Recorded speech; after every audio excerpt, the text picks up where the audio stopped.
नमस्ते दोस्तों। चार धाम यात्रा, चार मंदिर, हजारों किलोमीटर, लाखों श्रद्धालु। लेकिन क्या आप जानते हैं कि सिर्फ यमुनोत्री, गंगोत्री, केदारनाथ और बद्रीनाथ के दर्शन करके लौट आना मतलब आपने 70% असली यात्रा मिस कर दी। हिमालय में कुछ ऐसी जगहें हैं जहां खुद भगवान ने तपस्या की, कुछ गांव जहां समय रुक सा गया है, और कुछ झरने जिनकी कहानियां आज भी अनसुनी हैं। तो आज इस वीडियो में हम जानेंगे चार धाम यात्रा के असली छुपे हुए रास्ते, जहां रुकना जरूरी है और क्या बिल्कुल मिस नहीं करना चाहिए। चलिए शुरू करते हैं। यमुनोत्री प्लस गंगोत्री। यात्रा की शुरुआत होती है हरिद्वार या ऋषिकेश से, लेकिन पहला असली बेस कैंप है बरकोट। यहीं से शुरू होता है यमुनोत्री का सफर, करीब 6 किलोमीटर का ट्रैक। लेकिन यहाँ एक चीज ज्यादातर लोग मिस कर देते हैं, सूर्य कुंड। ये एक प्राकृतिक गर्म पानी का कुंड है, जहाँ श्रद्धालु आलू और चावल को कपड़े में बांधकर उबालते हैं और वही बन जाता है प्रसाद, सीधे धरती की ओवन से। अब जब आप यमुनोत्री से गंगोत्री जा रहे हों तो हरसिल में जरूर रुकना। इसे मिनी स्विट्जरलैंड कहा जाता है। देवदार के जंगल, सेब के बाग और भागीरथी नदी की आवाज। बस 1 घंटा रुको और उस शांति को महसूस करो।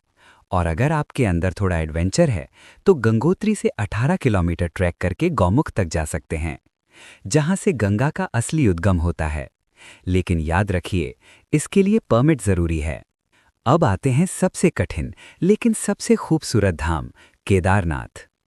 ज्यादातर लोग सिर्फ गौरीकुंड से 16 किलोमीटर ट्रैक पर ध्यान देते हैं, लेकिन असली कहानी इससे पहले शुरू होती है। सोनप्रयाग से पहले एक जगह आती है त्रियुगी नारायण। यहीं भगवान शिव और माता पार्वती का विवाह हुआ था, और उस शादी की साक्षी एक अखंड ध्वनि जो आज भी जल रही है। केदारनाथ में एक रात जरूर रुकिए और सुबह 4 बजे उठिए। जब सूरज की पहली किरण बर्फ और कोहरे के बीच मंदिर पर पड़ती है तो वो दृश्य शब्दों में नहीं बताया जा सकता। और थोड़ा आगे ट्रैक करके भैरवनाथ मंदिर जरूर जाएं।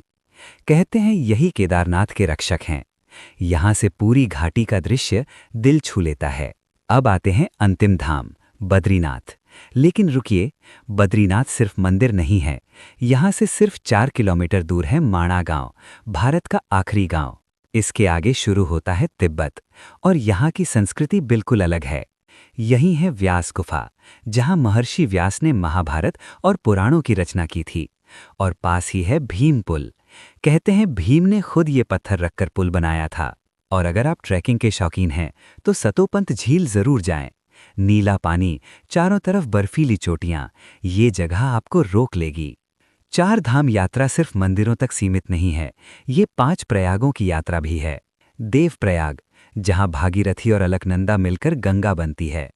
रुद्रप्रयाग, मंदाकिनी और अलकनंदा का संगम। कर्णप्रयाग, जहां कर्ण ने तपस्या की थी। नंदप्रयाग, नंदा देवी के पास। और वापसी में ऋषिकेश में जरूर रुक ले। राम झूला, लक्ष्मण झूला और शाम की गंगा आरती, यही इस यात्रा का सबसे सुंदर अंत है। तो दोस्तों, चार धाम यात्रा सिर्फ एक धार्मिक यात्रा नहीं है, ये हिमालय की आत्मा से मिलने का एक अनुभव है। मंदिर जरूर जाइए, लेकिन रास्तों को मत भूलिए, क्योंकि असली यात्रा वहीं छुपी है। अगर आपको ये वीडियो पसंद आया हो तो लाइक करें, शेयर करें और चैनल को सब्सक्राइब जरूर करें। कमेंट में बताइए, आप चार धाम में सबसे पहले कहाँ जाओगे। धन्यवाद। आपकी यात्रा मंगलमय हो।